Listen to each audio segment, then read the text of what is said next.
1966 was also an important year. It was perhaps this year when the concept of using HBO to heal wounds was born. In 1966, what occurred was a massive coal mine fire in Japan.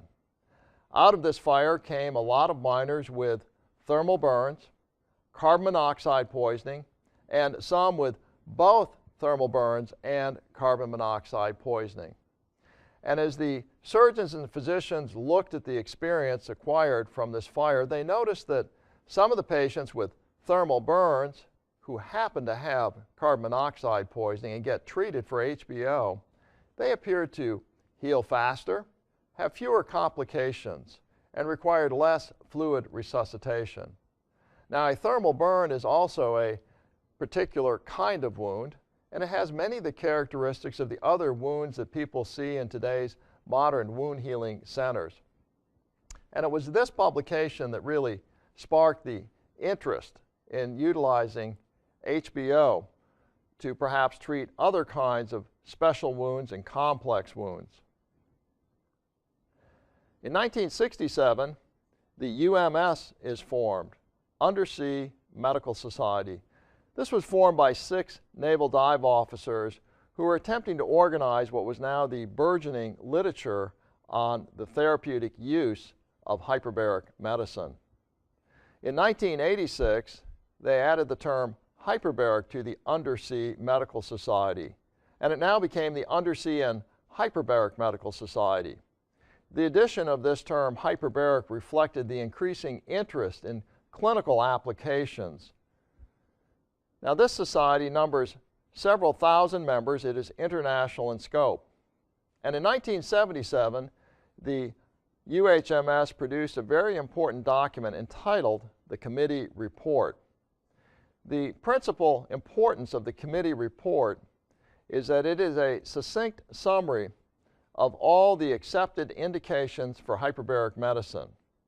As such, this document is of greater interest than just historical. It is a living, breathing document that is revised every 3 to 4 years. It is oftentimes used by commercial insurance, government, and others who are not terribly familiar with hyperbaric therapy. Let's say, for example, that you're the medical director for a commercial insurance company. Somebody submits a claim for carbon monoxide poisoning, 20 hyperbaric treatments. Is that reasonable? How would you know? Where would you go to determine? Well, the committee report is certainly one such document. In this report, they not only outline the accepted indications, but they also provide guidelines for minimum and maximum numbers of treatments that are reasonable. Now, these guidelines certainly can be exceeded, but they're typically exceeded only under peer review when there is clear evidence the patient is continuing to improve. Now, we'll talk about each one of these indications as we move through the curriculum, but at this point, it's useful to know that when most patients have reached maximum medical management, they typically are beginning to plateau and you see no further clinical evidence.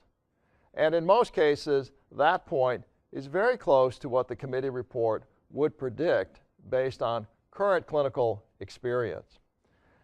And you know, I sometimes refer to this committee report as the PDR of hyperbaric medicine. That is the physician desk reference, and I'm sure all of you have used the PDR to look up drugs to find out what are the accepted indications for the drug, and also what is the dosing.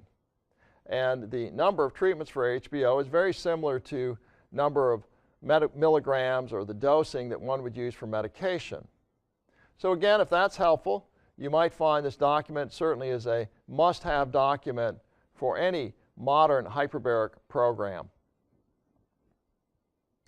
In 1983, the Baramedical Nurses Association created a certifying exam, and this was provided in 1995, and today it still stands as one of the notable achievements. In 1991, another organization, the NBD-HMT, or National Board of Diving and Hyperbaric Technicians, created a certifying exam. This exam is designed to recognize the hyperbaric technologists who are skilled in this area. So what we're seeing now with the growth of organizations, the development of these examinations, is a maturing of the field from what once was simply clinical excursions, forays into the unknown, such as Dr. Henshaw and Cunningham, has now become very mature, robust, and gathering a great deal of momentum. In 1999, the American Board of Medical Specialties approves a request for the addition of hyperbaric medicine as a certificate of added competency. It now is also recognized as a certifiable area, having sufficient depth and breadth to warrant an examination. Now, this exam was first available in 1992 and then was opened up to all specialties in 1999 under what's referred to as the grandfather concept. That is to say, those practitioners who were particularly experienced in the art and wished to demonstrate their competency in a formal examination certainly could do so. Now, as with all grandfather periods, it must ultimately come to a close. It was originally scheduled to close in 2005, but fortunately this was postponed to 2010. In 2010, however, the only individuals who will be allowed to sit for this examination are those who have completed an approved hyperbaric fellowship. Now, this was somewhat unfortunate because many of the people today that are trained in hyperbaric medicine are probably in this audience, online. They're typically mid-career physicians, nurses, who have now become interested in hyperbaric medicine. None of these individuals will have the time or the resources to leave their practice, go off for a year, and do a hyperbaric fellowship. Just to give you some perspective on this matter, each year in the United States there are almost 1,000 people trained in hyperbaric medicine. In sharp contrast, there are only about 10 hyperbaric fellows. So every year we generate about 1,000 individuals who are disenfranchised and would have no ability to ever sit for this exam. So it was with that idea in mind that the American College created a certification exam in 2002. This exam will be open indefinitely to anybody who has completed approved training and demonstrated reasonable clinical experience in hyperbaric medicine. It will also be extended in the near future to the international community. Again, simply an indicator of the maturing of this field and the increasing level of expertise that characterizes many of today's practitioners. In 2007, another milestone is achieved. The American College of Hyperbaric Medicine contributed to the development of a professional wound care exam. This exam was designed to recognize the growing number of physician experts in wound care and hyperbaric medicine. The exam was launched in 2008 at the World Union and marks another milestone in the maturation of this field and largely reflects the sort of merger of these two disciplines of hyperbaric medicine and wound care. As you'll discover in this course, they're really two sides of the same coin.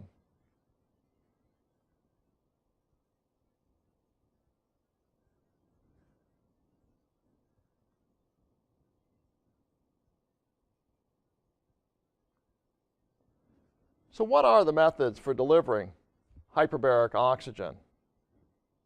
Well, there are two principal delivery systems. There are very large multi-place chambers, sometimes referred to as Class A chambers. Then there are these single-place or Class B chambers. These have also been referred to as monoplace chambers. Now, the multi-place chambers are large, they're expensive. Typical installations are oftentimes on the order of $1.5, $2 million and then some. We certainly can treat a lot of patients in these multi-place chambers. And as you can see here, these patients have plastic bags and some of them have masks over themselves because these chambers compress on air. And the patient then has to don either a clear plastic bag referred to as a head tent to breathe supplemental oxygen, or a face mask. We'll talk more about multiplace chambers later. But the real workhorse of this industry is the monoplace chamber. Just to give you an idea, though, of how these chambers compare, this is an example of another multiplace chamber. Here is a close-up of the chamber located at St. Luke's Hospital in Milwaukee, Wisconsin. This is where Dr. Eric Kinwald has practiced for many years and serves as an emeritus director. Now, the patients, of course, have to be changed into special clothing. As you'll learn later, there's always a concern for fire. But in these chambers, patients pressurize with air, greatly reducing that risk. And as you can see, these chambers allow an entire stretcher to roll into the chamber.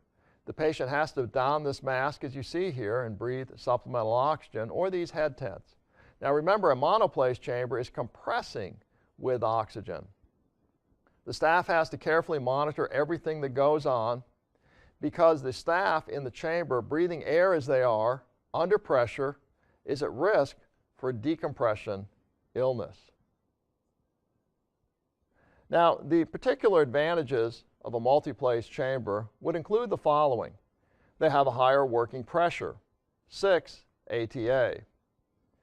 They're more spacious, as you saw, and patient contact is possible.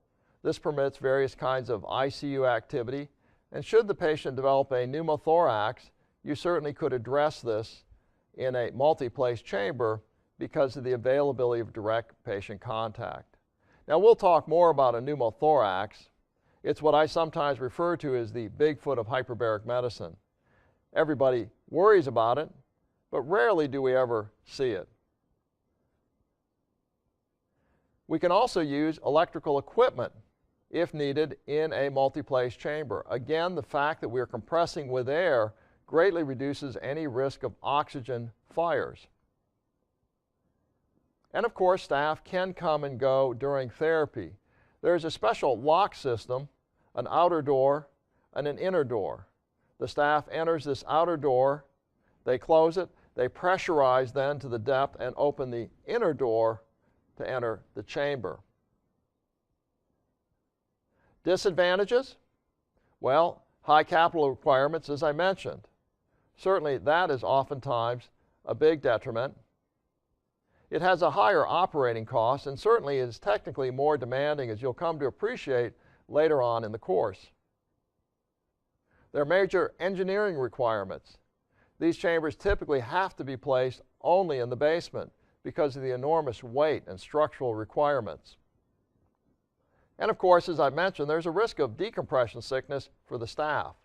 Now, the patient runs no such risk, and you'll learn more again about decompression sickness later on in the course. Perhaps the biggest disadvantage of a multiplace is that all patients have to receive the same protocol. Let's say, for example, that you have 8 patients in the chamber. If the chamber compresses to 2.5 ATA, then everybody breathes 2.5 ATA. But as you'll come to find, there are certain diseases that actually respond better at 2 ATA, some at 2.5, and others still at 3 ATA. So with a multiplace chamber, it really is one shoe has to fit all patients. And that perhaps is one of the biggest shortcomings of a multiplace operation.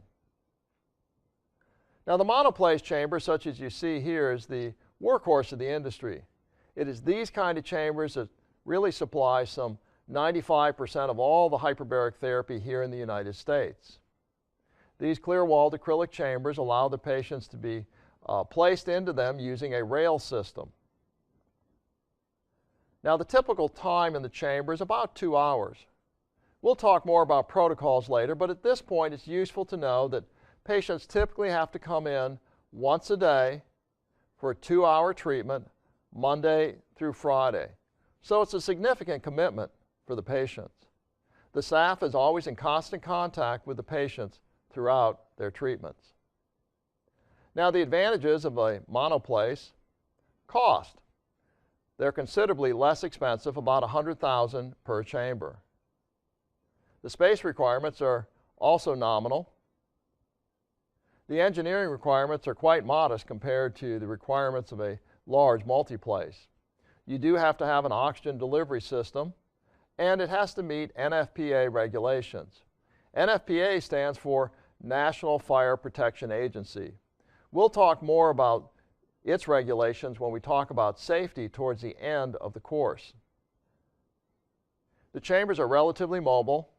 That's not to say they're so mobile that we can unplug them and roll down the hall to the emergency department, but they're mobile enough that if your program is really successful and the hospital builds you a wound care and hyperbaric pavilion, that you could relocate these if need be.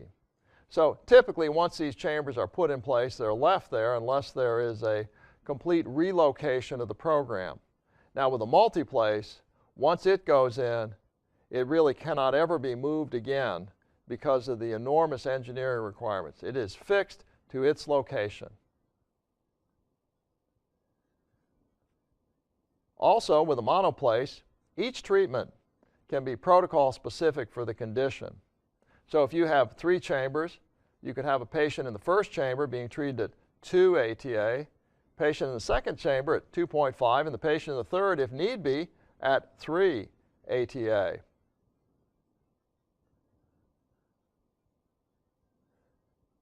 Other advantages? Well, modest staffing requirements, no requirements for oxygen hoods, and that certainly is nice for the patients, not having to strap these things on or put them over their hoods. Again, the entire chamber compresses with oxygen. And there's no risk of decompression sickness. You'll come to a better understanding why that's the case later when we talk about decompression sickness. But when you breathe pure oxygen, decompression sickness is no longer a risk. Disadvantages. Well, as I mentioned earlier, size. Confinement anxiety is a fairly common problem in the general public. It's estimated that perhaps 10 to 15% have some discomfort with small spaces, and a few of these are patently claustrophobic and will refuse treatment altogether regardless of the consequences. Direct patient contact certainly is not possible, so if the patient, for example, needs suctioning, we will not be able to do that. Nonetheless, these chambers can provide a surprisingly high level of critical care. When we look at chamber operations later, you'll come to realize that they can actually be fitted with hyperbaric ventilators and IV pumps and so on. I personally managed very ill ICU patients without any interruption in their requirements for ventilator support, Swan-Ganz monitoring, dopamine, and Levophed drips. This, of course, requires a great deal of familiarity on the technical side, and again is another reason why the NBD, HMT, and organizations like that serve a useful purpose to encourage the excellence in this area. Now, the maximum operating pressure of a monoplace is 3 ATA. When we talk about oxygen toxicity, what you'll learn is 3 ATA is the maximum limit at which you can breathe pure oxygen. Certainly engineers could build chambers to go to higher pressures, but they would serve no purpose. In fact, in case you're wondering, in a multiplace, if it is at 6 ATA, it has to go to a mixed gas breathing system. At 6 ATA, the patient is typically breathing a 50-50 mix of oxygen and nitrogen or some alternate gas. Because we're using oxygen, there of course is a risk for fire. And that's why we have a significant section later on in this course specifically on safety and fire safety. There is very limited ability to put any kind of equipment into these chambers because of this risk for fire. We can do EKG monitoring, and we can also use one important piece of diagnostic equipment, the transcutaneous system. Now, we have an entire 2 hours dedicated to understanding transcutaneous oxygen monitoring, and it plays a very important role in the modern practice of hyperbaric medicine. So we'll look at that more closely later. Well, this pretty much wraps up our historical overview of hyperbaric medicine. Its early beginnings simply utilizing pressure and pressure alone, then the later discovery that oxygen could certainly provide additional benefits. As we marched down the road, we came to see the organization of a variety of professional societies, such as the UHMS, the Undersea and Hyperbaric Medical Society, the Barometrical Nurses Association, the NBDHMT, and the American College of Hyperbaric Medicine, and the exams that now characterize the excellence that has been achieved in this field, the growing breadth and depth of knowledge. So I hope you've enjoyed this first segment of Hyperbaric Medicine Principles and Practice. I'm Dr. Bob Bartlett. On behalf of the entire production staff here at Hyperbaric Medicine Principles and Practice, thank you again for participating in this online experience.